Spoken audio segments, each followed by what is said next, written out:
Asian কাপের বাছাই পর্বে গুরুত্বপূর্ণ দুই ম্যাচের সামনে দাঁড়িয়ে বাংলাদেশ দল। দুই ম্যাচে প্রতিপক্ষ হংকং চায়না।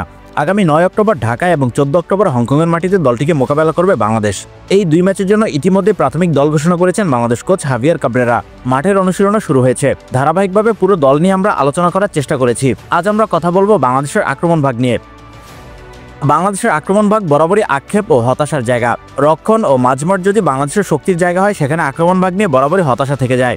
বিশেষ করে গোল করতে না পারার যে ব্যর্থতা, সেটা বাংলাদেশের অগ্রগতির পথে বড় বাধা। চলমান এশিয়ান কাপের বাছাই পর্বে দুই ম্যাচে একটিমাত্র গোল করেছে বাংলাদেশ। এবার হংকংয়ের বিপক্ষে আরও একবার আক্রমণ ভাগের দিকে তাকিয়ে থাকবে সমর্থকরা, কারণ এশিয়ান কাপের মূল পর্বে খেলতে এই দুই ম্যাচ থেকে সর্বোচ্চ পয়েন্টের লক্ষ্য বাংলাদেশের। বাংলাদেশ কোচের ঘোষিত প্রাথমিক দলে রয়েছেন 7 জন ফরওয়ার্ড: রাকিব হোসেন, ফাহমিদুল ইসলাম, শাহরিয়ার ইমন, মোহাম্মদ আলামিন, ফয়সাল আহমেদ ফাহিম, আরমান ফয়সাল আকাশ এবং সুমন রেজা রয়েছেন এবারের দলে। ইনজুরিতে ছিটকে গেছেন মোহাম্মদ ইব্রাহিম, তাই এদের দিয়ে গোল আদায় করার চেষ্টা থাকবে বাংলাদেশ কোচের। লেফট উইংয়ে ফাহমিদুল ইসলামের উপর সবাই আলাদা নজর রাখবে। গত জুনে বাংলাদেশ জাতীয় দলে অভিষিক্ত হন তরুণ এই উইঙ্গার। ভুটান ও সিঙ্গাপুর ম্যাচে গতি এবং স্টেমিনা দিয়ে সবার নজর কাড়েন তিনি। বেশ কয়েকবার প্রতিপক্ষ রক্ষণে চাপ তৈরি করেন, যদিও গোল কিংবা অ্যাসিস্টের দেখা পাননি। গত মাসে অনূর্ধ্ব 23 দলের হয়ে দুটি ম্যাচ খেলেন ফাহমিদুল ইসলাম। ইয়েমেনের বিপক্ষে নিজের আক্রমণাত্মক মনোভাবে হয়েছিলেন আলোচিত সমালোচিত। তবে শেষ ম্যাচে সিঙ্গাপুরের বিপক্ষে বক্সের বাইরে থেকে দুর্দান্ত একটি গোল করে সব সমালোচনার জবাব দেন তিনি। তাই হংকংয়ের বিপক্ষে 19 বছর বয়সী এই তরুণ তুর্কি আরও একবার আলো ছড়াবেন, এমনটাই প্রত্যাশা সমর্থকদের। লেফট উইংয়ে বিকল্প হিসেবে রয়েছেন ফয়সাল আহমেদ ফাহিম। বাংলাদেশের বয়সভিত্তিক দলগুলোতে নিয়মিত পারফর্ম করা ফাহিম জাতীয় দলের প্রত্যাশা পূরণ করতে পারেননি। এখন পর্যন্ত বাংলাদেশের হয়ে 26টি ম্যাচ খেলে মাত্র একটি গোল এবং 2টি অ্যাসিস্ট করেছেন। ফাহিমের গতি থাকলেও ফাইনাল থার্ডে ডিসিশন মেকিংয়ে আরও বেশি উন্নতি প্রয়োজন।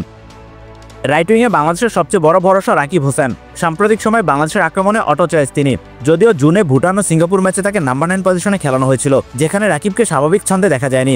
তবে এবার তাকে আবারও ফেরানো হতে পারে রাইট উইংয়ে। সবশেষ নেপালের বিপক্ষে প্রীতি ম্যাচে রাকিবকে রাইট উইংয়ে খেলানো হয়েছিল। এখন পর্যন্ত বাংলাদেশের হয়ে 45 ম্যাচে 5টি গোলের সঙ্গে 3টি অ্যাসিস্টের দেখা পেয়েছেন রাকিব। রাইট উইংয়ে তার গতি বাংলাদেশের আক্রমণে বড় ভূমিকা রাখে। একই সঙ্গে যদি ক্রসিং ও কাটব্যাকে সময়মতো সঠিক সিদ্ধান্ত নিতে পারেন, তাহলে গোলের সম্ভাবনা বাড়বে। একই সঙ্গে রাকিবের ফিনিশিং নিয়ে কাজ করারও যথেষ্ট জায়গা রয়েছে। এই পজিশনে তার বিকল্প শাহরিয়ার ইমন, যদিও সাম্প্রতিক সময় সুযোগ পেয়েও কাজে লাগাতে পারেননি তিনি। গত বছর মালদ্বীপ ম্যাচে একটি গোলে সহায়তা করেছেন তিনি। প্রথাগত উইঙ্গার হলেও ভারত ম্যাচে তাকে নাম্বার 9 পজিশনে খেলানো হয়েছিল, এবারও তাকে নাম্বার 9 পজিশনে খেলানো হতে পারে। সবশেষ নেপালের বিপক্ষে প্রীতি ম্যাচে শুরুতে উইংয়ে, এরপর নাম্বার 9 পজিশনে খেলানো হয়েছে তাকে। তাই এই ম্যাচে তাকে নাম্বার 9 পজিশনের জন্য চিন্তা করতে পারেন বাংলাদেশ কোচ।